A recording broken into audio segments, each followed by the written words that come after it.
दोस्तों, जब 1962 के युद्ध में भारत चाइना से हार जाता है और देश के लोगों में बड़ी मायूसी छा जाती है, इधर प्रधानमंत्री जवाहरलाल नेहरू भी सोच रहे थे कि ऐसा क्या किया जाए जिससे देश के लोगों में एक बार फिर से जोश और जुनून भरा जा सके। दरअसल उस समय चाइना ने नेहरू जी के साथ विश्वासघात करके इस युद्ध को जीत लिया था, लेकिन 1963 के शुरुआत में कुछ ऐसा जादू होता है कि देश में एक बार फिर से जोश भर जाता है।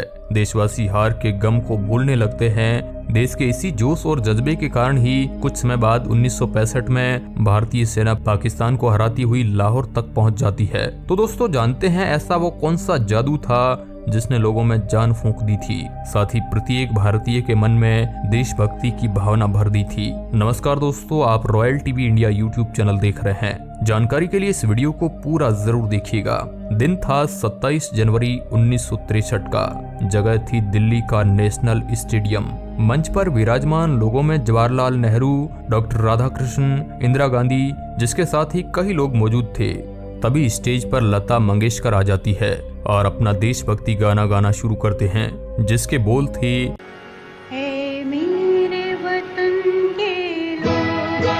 लता जी के इस गाने ने वहां मौजूद लोगों के खून में उबाल ला दिया था। इस गाने ने सभी लोगों को भावुक कर दिया था। पंडित जवाहरलाल नेहरू की आंखों में भी आंसू आ गए थे।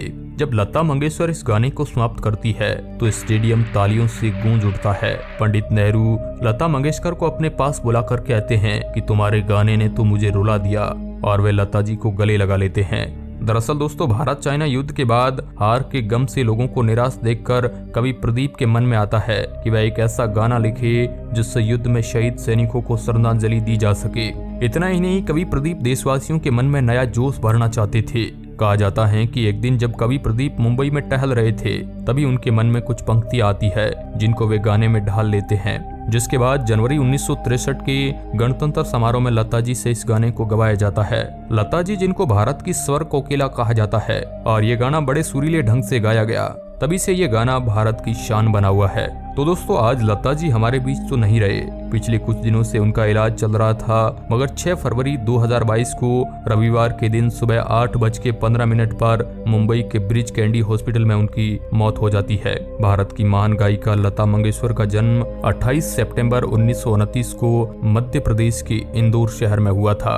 उनके पिता दीनानाथ मंगेशकर भी एक संगीतज्ञ थे।